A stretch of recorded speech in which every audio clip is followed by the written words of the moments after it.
Here lies Ross Gregory Oval, the home of Powerhouse Amateur Football Club.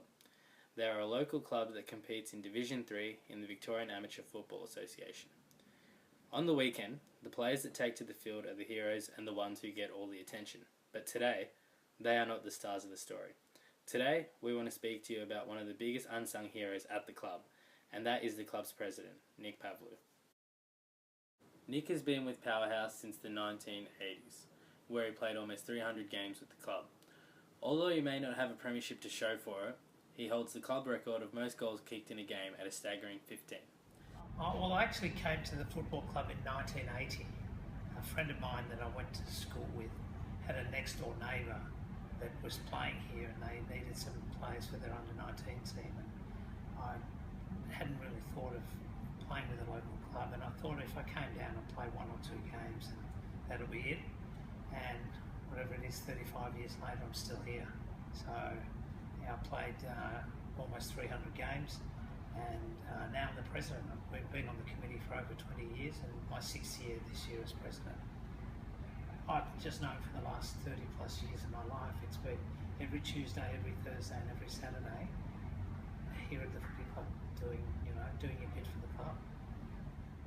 Well, the club, the role's quite demanding time-wise. There'd probably be close to 60 or 80 emails a week that I'm dealing with from the football club. There's a committee meeting, which is probably about monthly these days. There's Tuesdays and Thursday trainings. There's Saturday all day. There is dealings with the ground operations, with Parks Victoria, with various sponsors, with various other things, other commitments. So I probably would spend 25 hours a week of my time at the football club doing football club stuff. I also work, run a business. I have 2 young kids, so I'm constantly trying to run a family. I coach my son's basketball. I'm parent-teacher committee at my daughter's school. I have elderly parents who need support as well. My father's in a home, so he needs constant visitation and support. So I've got a fair bit on my plate, but I actually wouldn't have it any other way.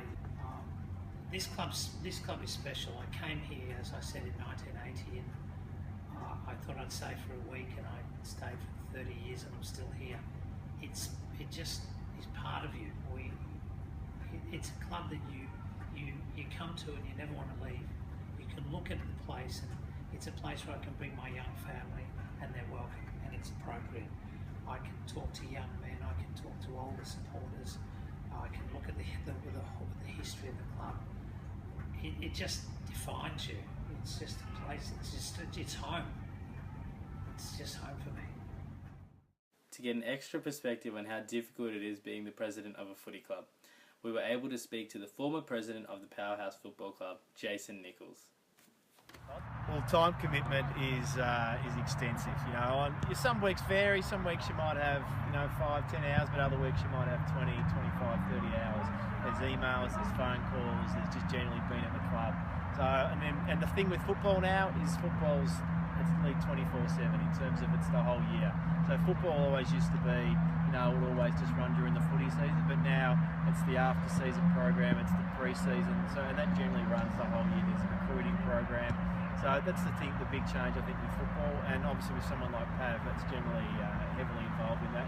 Fortunately, you need to be a good delegator, which Pav is, so you need to be able to sort of get people in those positions below you that can assist in that, and Pav's been great at that. Yeah, well, I think his impact has been great. The fact that he's brought a professionalism to the club. So fortunate with Pav's outside activities with his employment. Like a lot of footy clubs now are they run like a bit of a 2-bob watch, if you know what I mean. It's sort of like this and that. But Pav's been very fortunate being able to include a lot of professionalism, do it the way maybe business would work. After this, we were able to speak with the coach of the club, Anthony Voyage. Anthony has been in charge of Powerhouse's senior squad for 2 seasons now, and was able to give us an insight into what he's done for the club in his short reign.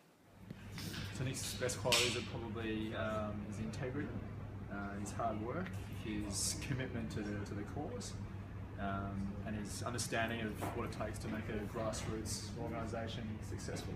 So his impact's really been pretty profound. He brings people to the club, so new recruits, helps us with sponsorship, helps us with our activities, so social activities and social events. And then things outside that are obviously we've got an affiliation with a charity as well, so it helps us to build a relationship with them and sort of extend our brand beyond just being a footy club to a social setting as well. So, yeah. Don't let the great businessman and president fool you though. Nic most definitely isn't a guy who's afraid to be out there and in the thick of the action with the rest of his players.